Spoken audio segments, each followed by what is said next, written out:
Peran sebagai seorang ibu, Masya Allah, ibu adalah madrasah pertama dari semua madrasah. Pengaruhnya menyentuh seluruh jagat raya. Ibu baik akan menjadikan anak-anaknya menjadi anak-anak yang baik. Anak-anak baik akan menjadi keluarga yang baik. Keluarga yang baik akan menjadi peradaban yang baik. Ibu yang rosak, macam mana nak didik anak itu menjadi anak-anak yang baik? Ibu yang rosak, tak pandai mendidik anak-anak menjadi anak-anak yang baik. Anak-anak pun rusak, keluarga rusak, peradaban pun akan rusak. Itu sebabnya seorang ibu kena belajar betul-betul. Sebab dialah yang menentukan anak-anak dia ni nak dia bawa ke mana. Allah berfirman dalam surah Al-Mujadilah ayat 11, "Yarfa'illahu alladhina amanu minkum walladhina utul ilma darajat." Tidak hanya beriman saja, kita kena menjadi orang yang berilmu. Dengan adanya ilmu, maka Allah akan tinggikan kita beberapa derajat. Seorang ibu tak bisa menjadi ibu yang biasa-biasa saja. Contohlah ibu-ibu hebat. Contohlah Siti Hajar. Tak usah jauh-jauh. Sahabiah ibu-ibu hebat. Tapi kita ambil contoh Siti Hajar. Siti Hajar. Masya Allah. Siti Hajar siapa? Siti Hajar itu sebetulnya istri Nabi Ibrahim alaihissalam. Tapi sebetulnya beliau itu siapa? Beliau itu tadinya adalah seorang anak raja. Namun karena berperang ketika itu, akhirnya anak raja itu pun Siti Hajar ini diambil untuk menjadi seorang budak bagi raja di Fir'aun. Nabi Ibrahim alaihissalam dan Siti Sarah pada saat itu melewati Mesir. Siti Sarah memiliki kecantikan yang luar biasa. Akhirnya raja Mesir pada saat itu hendak mengganggu Siti Sarah. Namun ketika mengganggu Siti Sarah berdoa kepada Allah, minta perlindungan kepada Allah. Akhirnya tangan dari sang raja ini pun kaku, tak bisa sentuh, tak bisa pegang. Sebanyak 3 kali sehingga raja menjadi takut. Maka raja pun meminta agar bisa kembali lagi bergerak tubuhnya dan menghadiahkan Siti Sarah seorang perempuan bernama Siti Hajar. Jadi ini adalah budak, Siti Hajar ini budak yang dulunya adalah seorang anak raja. Siti Hajar ini pun dibawalah pergi bersama Nabi Ibrahim dan Siti Sarah. Menikah berpuluh-puluh tahun, Siti Sarah tak punya anak. Siti Sarah menginginkan adanya keturunan. Akhirnya Siti Hajar pun menikah dengan Nabi Ibrahim atas permintaan dari Siti Sarah. Menikah, Siti Sarah namanya perempuan biasa, memiliki rasa cemburu. Kemudian Allah menginginkan agar Siti Hajar juga dibawa ke sebuah tempat, ke sebuah lembah yang tak berpenghuni, yang kemudian kita kenal dengan namanya Mekah. Itulah singkat ceritanya. Yang ingin saya ceritakan bagaimana Siti Hajar adalah ibu yang hebat. Dari tangan ibu yang hebat melahirkan generasi-generasi yang hebat. Ketika Nabi Ibrahim alaihissalam dengan Siti Hajar dengan membawa bayi yang masih merah ke sebuah lembah tandus dan tak berpenghuni, Nabi Ibrahim alaihissalam kembali tanpa ada sepatah kata pun. Siti Hajar berlari dan mengejar suaminya. "Kenapa kau tinggalkan aku dan anakmu di tempat ini?" Nabi Ibrahim diam saja, terlampau sedih, tak mampu lagi untuk menjelaskan, tak mampu lagi untuk berbuat kata-kata. Macam mana tak sedih? Nabi Ibrahim alaihissalam sudah sangat tua dan menginginkan seorang anak. Begitu dapat anak, dipisahkan, tak boleh berdekatan dengan Nabi Ibrahim alaihissalam. Menangis, sedih luar biasa. Tapi ini adalah perintah Allah. Siti Sarah sambil menangis mengatakan, "Kenapa kau tinggalkan aku dan anakmu di tempat ini?" Tak juga menjawab. Siti Hajar yang dianugerahi kepandaian oleh Allah pun mengatakan, "Betulkah ini memang perintah dari Allah Subhanahu wa taala? Allahkah yang menginginkan aku dan Ismail berada dalam tempat ini?" Nabi Ibrahim pun mengangguk. Dan Siti Hajar tak lagi berkata apa-apa. Siti Hajar tak lagi mengucapkan, mengadu apa-apa lagi. Kalau memang Allah yang menyuruh kami berada di sini, Allah tak akan pernah mensia-siakan kami. Allah tak akan pernah membuat kami susah. Allah pasti akan menjaga kami. Nabi Ibrahim pulang, Siti Hajar seorang diri dengan anaknya. Lihat seorang ibu yang hebat. Ketika Allah membuat sebuah perintah, begitu ada perintah Allah, didengar, taat. Tak banyak tanya. Tak banyak nak cari tahu alasan-alasan lainnya. Taat. Kalau memang perintah dari Allah, pasti Allah akan jaga. Allah tak mungkin susahkan kami. Allah tak mungkin sia-siakan kami. Aku ada Allah. Allahus Samad. Allah tempat bergantung. Ibu yang hebat. Seorang ibu yang hebat tidak hanya tawakal ala Allah, berserah kepada Allah Subhanahu wa taala saja. Tapi ibu yang hebat, dia adalah ibu yang sabar. Sabar itu bukan diam, tak melakukan apapun. Sabar adalah ketika kita punya persoalan, anak kita ada masalah, kita melakukan usaha semaksimal mungkin, ikhtiar paling baik, paling maksimal, sampai kita sudah tak mampu lagi. Itulah yang dilakukan oleh Siti Hajar. Bagaimanapun caranya anakku tetap harus hidup, bagaimanapun caranya anakku tetap harus bisa bertahan. Apa yang dilakukan Siti Hajar? Di situ tak ada air sama sekali, yang kemudian kita kenal dengan ibadah sa'i. Lari dari Bukit Sofa, lari ke Bukit Marwah. Yang sudah pernah pergi umrah sekarang tak susah. Ada aircon di mana-mana. Lantai pun dingin, sejuk. Tapi dulu gurun pasir, panas, batu-batu. Siti Hajar berlari. Dia tahu tak ada air. Beliau tahu tak ada air, tapi beliau berupaya terus-menerus menjada-wajada. Yang bersungguh-sungguh insya Allah pasti akan berhasil juga dengan bantuan Allah. Lari terus-menerus menunjukkan artinya ada kegigihan, kesungguhan, sabar dalam menghadapi ujian dari Allah, ikhtiar semaksimal mungkin.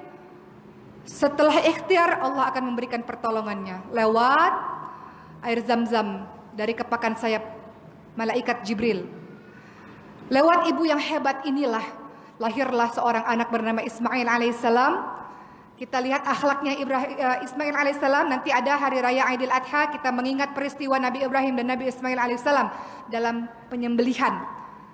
Bagaimana mungkin ada seorang anak yang mau rela disembelih oleh ayahnya, kalau tidak karena ketakwaannya kepada Allah Subhanahu wa taala. Kalau memang ini perintah dari Allah, lakukan ayahku, tak perlu takut.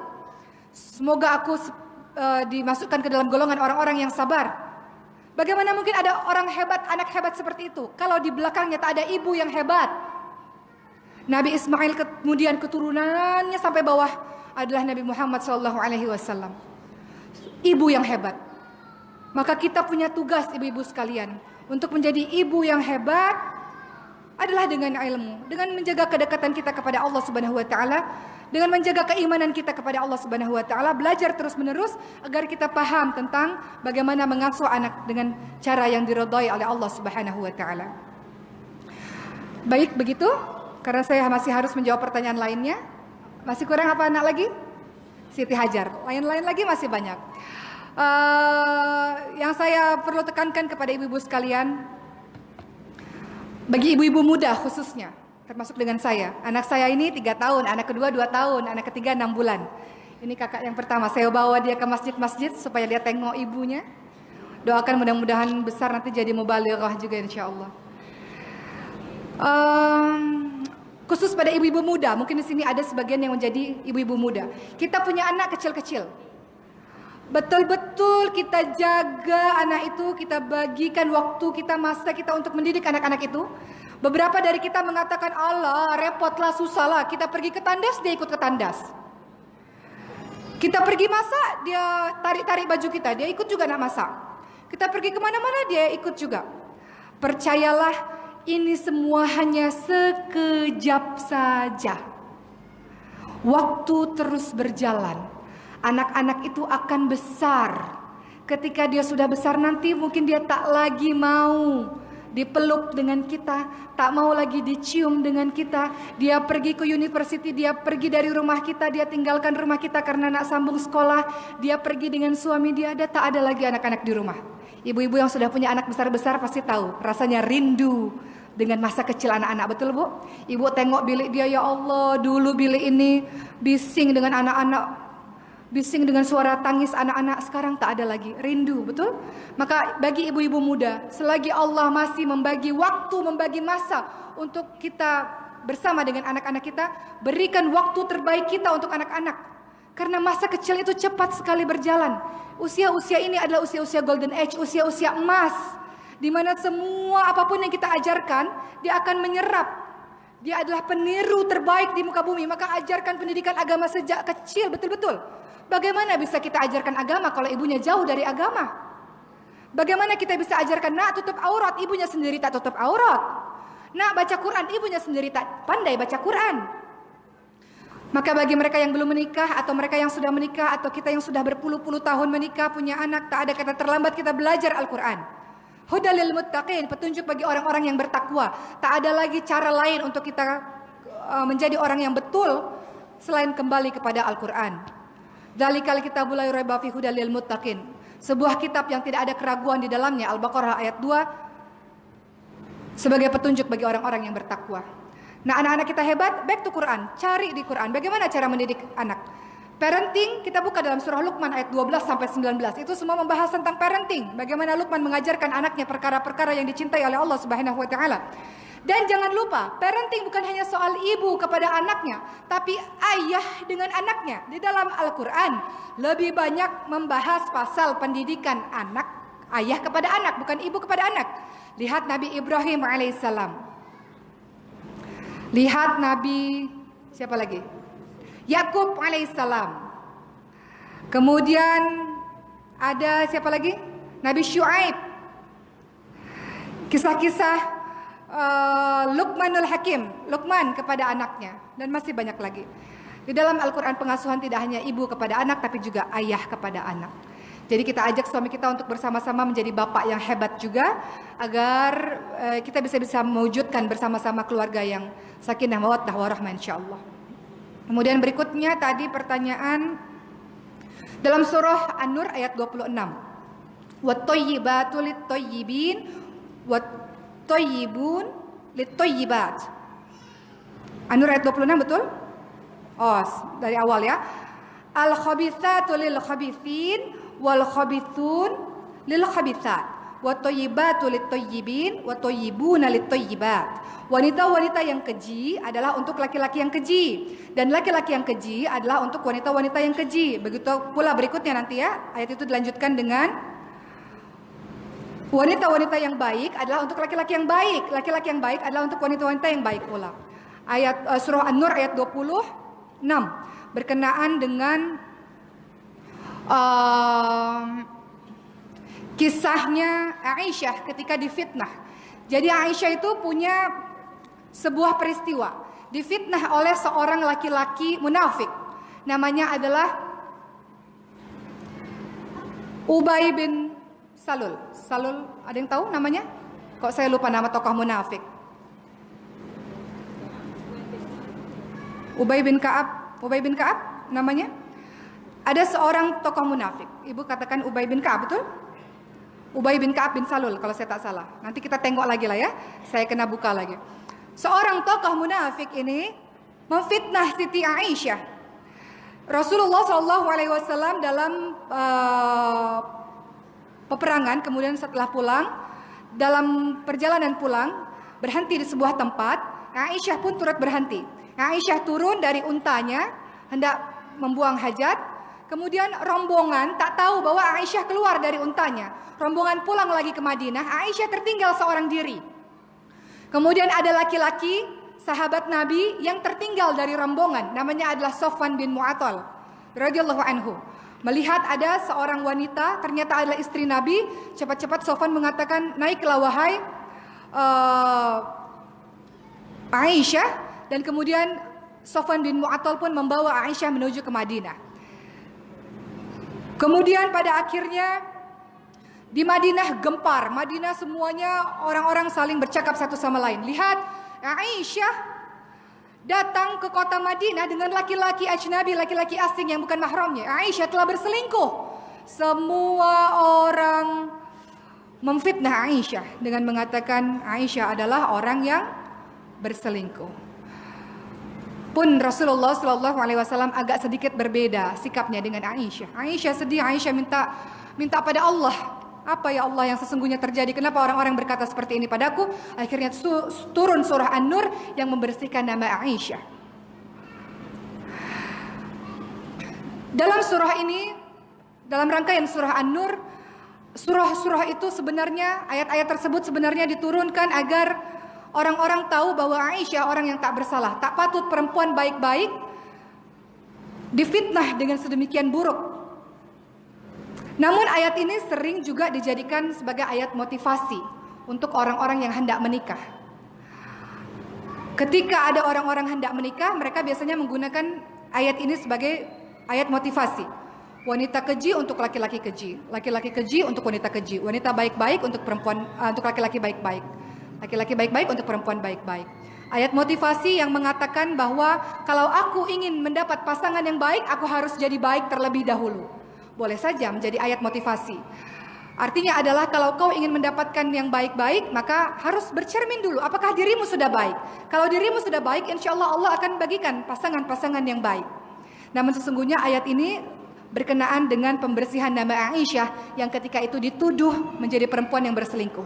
Perempuan-perempuan mukmin yang suci tak boleh dituduh dengan fitnah yang sedemikian keji.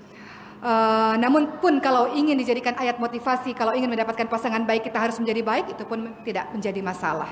Ya, baik, surah An-Nur ayat 26. Terakhir sebelum kita berdoa bersama-sama, pertanyaan dari saudari kita, ada seorang anak yang tidak mau menikah karena ingin berbakti kepada kedua orang tua.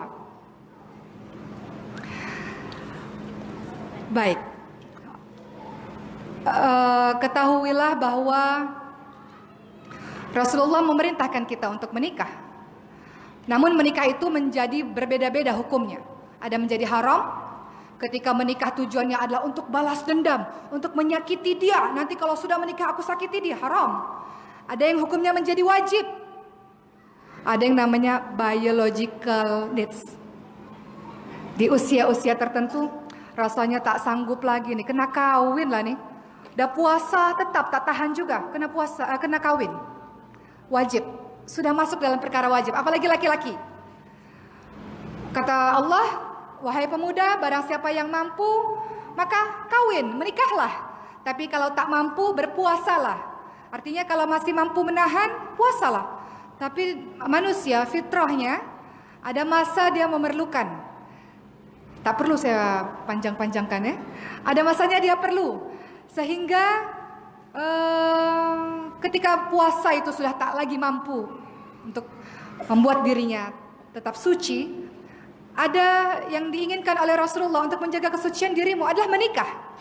Menikah dikatakan sebagai setengah agama. Karena begitu berat perjalanan yang akan engkau lalui, tapi setengah agama nilainya.